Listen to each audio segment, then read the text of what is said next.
جانور امپائر یہ ہے، اس پہ تو ہم آپ کو پوری کریڈٹ دیتے ہیں. پختونخوا میں ایک محمود خان کی خیر ہو، باقی خیر کی خیر. آپ ذرا یہاں پر موجود ہے، پہلے بھی آئے، اب دوبارہ موجود ہیں، تو مہربانی کریں اپنے وزیروں کی پرفارمنس کو انالائز کریں. دیگر ڈپارٹمنٹ کو چھوڑ دیں، ایک میڈیا کا سیکٹر ان سے نہیں سنبھالا جا رہا. جو آپ کی پریس کانفرنس کی دعوت نامے آتے ہیں وہ بھی ریڈیکولس طریقے سے آتے ہیں. جو تھوڑا بہت ہے میڈیا کا وہ بھی محمود خان صاحب نے سنبھالا ہوا ہے.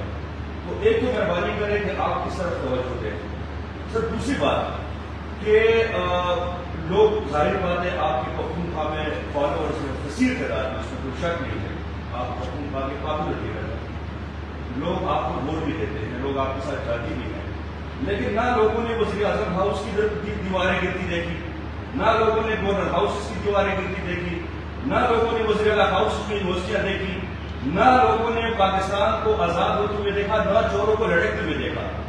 اب آپ اگر دوبارہ لوگوں کو انگیج کر کے اسلام آباد پہ چڑھائی کرنے کے لیے جائیں گے تو کون سا نیا نعرہ ہے؟ اور ایک بات خان صاحب، آپ کی ٹیموں نے یوٹیوبرز اور کی بورڈ وارئر سے پاکستان فتح کرنے کی کوشش کی. ماضی میں پختونخوا کے ساتھیوں کو آپ لوگ بلا چکے تھے 3.5 سالہ وزیر اعظم کے دور میں. اب یوٹیوبر سے اور کی بورڈ وارئر سے تو امریکہ، یورپ اور نیٹو کے ممالک افغانستان فتح نہیں کر سکے، آپ اسلام آباد کیا فتح کریں گے؟ اور سر گلی گلی کوچے کوچے میں لوگ آرمی جنرلز کو گالیاں دے رہے ہیں. اب یہ تربیت کس نے دی؟ ٹویٹر پہ یہ کون لوگ ہیں؟ یہ پی ٹی آئی کے لوگ ہیں.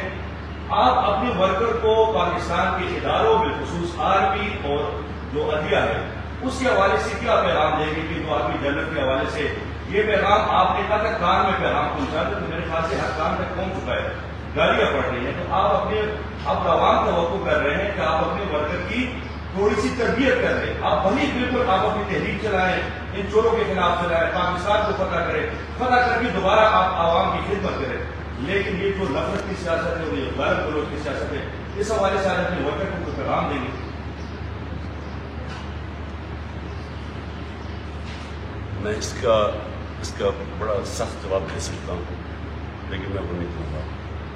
میں صرف آپ کو ایک بات بتانا چاہتا ہوں کہ کوئی فتح نہیں کرتا. آپ الیکشنز کو جب آپ اناؤنس کرتے ہیں کہ ہم ملک میں الیکشنز کروانا چاہتے ہیں تو آپ فتح نہیں کرنا چاہتے. آپ جو لوگ چاہتے ہیں ان کی رائے پہ آپ آنا چاہتے ہیں، جس کو مرضی پبلک کر دیں.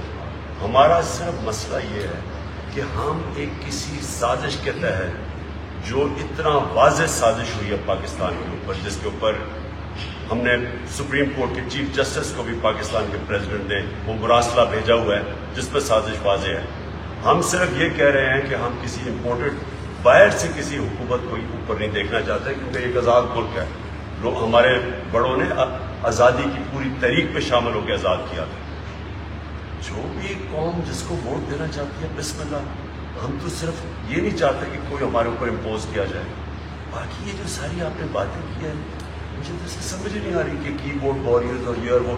آپ کو پتہ ہے کہ سوشل میڈیا کو آج تک کوئی کنٹرول نہیں کر سکا. آپ کو اندازہ ہے، آپ ٹرینڈ چلائیں سوشل میڈیا پہ، آپ کوئی ٹرینڈ چلاتے ہیں وہ اگر لوگ اس کو فالو نہیں کرتے وہ کل ختم ہو جاتی ہے. ٹرینڈ چلتی ہے. یہ سوشل میڈیا ایک وہ چیز ہوئی ہے جس نے عوام کو ڈیموکریٹائز کر دیا ہے. سارے عوام کے پاس آواز آ گئی ہے. جس کے پاس فون ہے اس کے پاس آواز ہے، وہ اپنی آواز سامنے رکھ دیتا ہے. تو اس کو تو کوئی کنٹرول نہیں کر سکتا. یہ غلط فہمی جی آپ نفرتیں پھیلا رہے ہیں. نفرتیں میں پھیلانا چاہتا جو کل حالات تھے وہاں نفرتیں آپ نے تب دیکھ لی تھی کیسے پھیلنی ہے جو آگے کل انتشار ہونا تھا. ہم اپنی طرف سے ملک کو اکٹھا کرنے کی کوشش کر رہے ہیں، یونائٹ کرنے کی کوشش کرتے ہیں. ہر جگہ کوشش کرتے ہیں کہ چاروں صوبوں یونائٹ ہو. کوئی صوبہ کوئی یہ جو لسانیت نہ ہو، کوئی صوبیات نہ ہو. ایک ملک کو ایک قوم بن کے نکلے. کوشش کر رہے ہیں کہ سارے طبقے اکٹھے مل کے چلے. نظریہ پاکستان اس لیے کہ اس کے اوپر ساری قوم اکٹھی تھی، اس کو اس لیے سامنے لے کے آ رہے ہیں جس کو آپ دین بیچ میں لے کے آ رہے ہیں. پاکستان بنا ہی ایک نظریے کے اوپر تھا، نہیں تو بننے کی ضرورت کیا تھی. تو اس لیے قوم کو اکٹھے کرنے کی کوشش کر رہے ہیں. یہ جو آپ نے باتیں کی ہیں بالکل آپ نے غلط کی ہیں اور ایک غلط قسم کی تقریر کر دیا بیٹھ کے یہاں یہ پریس کانفرنس ہو رہی ہے. Thank you.